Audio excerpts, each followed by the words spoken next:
Hello, how we doing? So we're back with another video on SAFC Fan TV. Just a quick match review of our pre-season friendly at the Stadium of Light with Real Mallorca in what turned out to be a little bit of a bad-tempered affair, really. So it was great to be back at the stadium today. Obviously, the first pre-season friendly there ahead of the opening game next Sunday. So we started off with Patterson in goal. We had Trey Hume, Danny Ballard, Luke O'Neill and Dennis Serkin getting some good minutes in the tank. We had Pierre Ekwa, Dan Neil and Job in the middle of the pitch. We had Patrick Roberts, we had Jack Clark and we had Emir up front. And it was a great start, really. Early pressure from us. I think we got a corner. The ball came out to Patrick Roberts. Nice cross in the box, and there was Emir to nod home. And I think what was probably his third or fourth goal of pre-season, and great to see him get a goal at the Stadium of Light. Surely you fill him with loads of confidence before next weekend. First half, obviously was pretty much all us. I thought we did really well. I was impressed with Emir. I thought Bellingham, Dan Neil and Ekwa looked good in the middle of the pitch. And Dan Ballard looked as solid as ever, and it's good to see Dennis Serkin getting minutes. Second half wasn't quite as good as the first half. They kind of come into the game a little bit more. They stepped up a little bit. They were more on the front foot. They got an early goal, which their centre forward was a bit of a moaner, but it was just kind of a thorn in our side all game. I think he's a Greek centre forward from them. Got it above Luke O'Neill and out-muscled them to power ahead into the top corner, and it was 1-1. And from there, it was pretty much, one-way traffic. I thought they dominated the second half. They showed their class. They're a good side. They're from La Liga. They finished 9th in La Liga last season. So, they're a good side. They're a division above us side, really, because they're in the Spanish Premier League. A lot of good side. They brought on some good substitutes, to mix things up a little bit.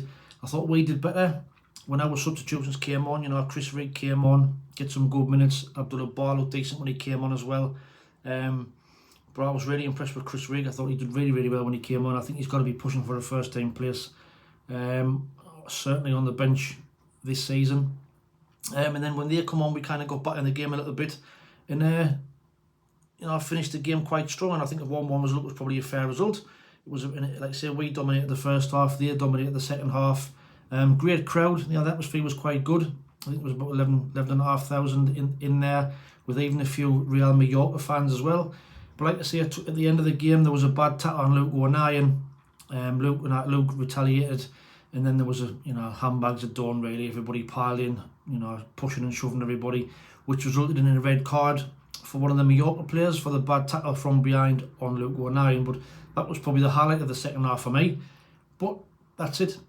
Quick review of the match. Obviously tomorrow on Sunday a bunch at 7 o'clock we'll be going into a lot more depth into today's game. We've also got some breaking news as well that's just come out. Apparently the new centre forward that we signed on Thursday or Friday, he's injured already. He's got a hamstring strain, so that's Elijah Meander. You couldn't write it, could you? But from what I could see, from what I've been reading, he was going to be a long-term sign anyway, and probably wouldn't be ready for the first team yet. But he's got a hamstring strain. Tony Moore said it's only a slight strain, but he's going to be out for a few weeks. Bradley Dack, they're going to be trying to get him up to speed, and aiming to get him fit to play in the Carabao Cup game against Crewe. So that's just a quick review of the game. If you were there, let us know what your thoughts are. But like I say, on the Sunday a bunch tomorrow at 7 o'clock, we'll be reviewing the game in a bit more depth. There'll be news of a competition that we're going to be running for some tickets for the Carabao Cup, and we might have a new face on the panel. So stay tuned for that. Sunday a bunch, 7 o'clock live with SAFC Fan TV. But thanks for watching. As always, greatly appreciate. Please like the video. Please subscribe to the channel if you haven't already, if you're new and not seen it before. But till tomorrow, thanks for watching. We'll see you later. Ta-ra.